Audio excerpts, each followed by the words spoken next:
कि ये importance of being Ernest पे आती हैं। Number 1 comedy of manner, question अभी प्रिपेयर करवाने जा रही हूँ, ठीक है। अच्छा, उसके बाद जो है ये जो जितनी चीजें आपको यहाँ पे नजर आ रही हैं, इससे रिलेटेड आपका कोई भी क्वेश्चन आ जाता है, लेकिन आंसर एक होगा, आपने उसको मोल्ड करना है according to the situation. For example, अगर आ जाता है जी सटायर है विक्टोरियन अरिस्टोक्रेटिक सोसाइटी के ऊपर, you have mould all the satire वाला जो क्वेश्चन है ना, आपने इसमें मोल्ड कर देना।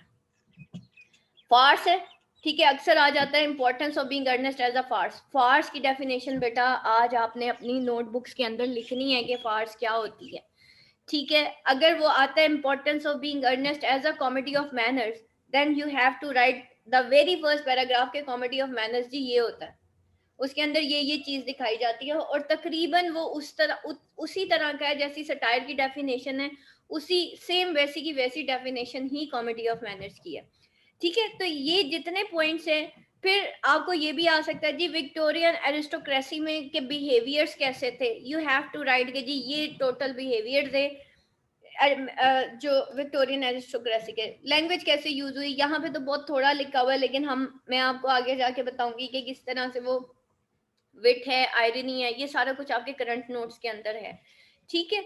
उसके बाद जो है आयरनी, ये भी इसकी लैंग्वेज में आ जाता है। फार्स, फार्स मैंने आपको बताया एक ऐसा ह्यूमरस प्ले जिसके अंदर जो है हंसी फूट पड़ती है। यहाँ पे एक छोटी सी डेफिनेशन लिखी है, एक्चुअली ये फार्स की भी डेफिनेशन आप अपनी नोटबुक्स में लिखेंगे।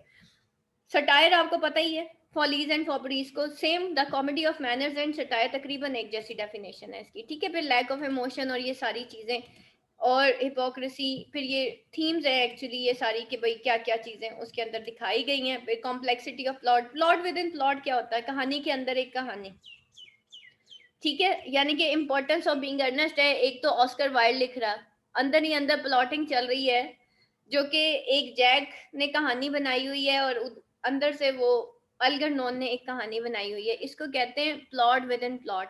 एक होता है ड्रामा विद इन ड्रामा।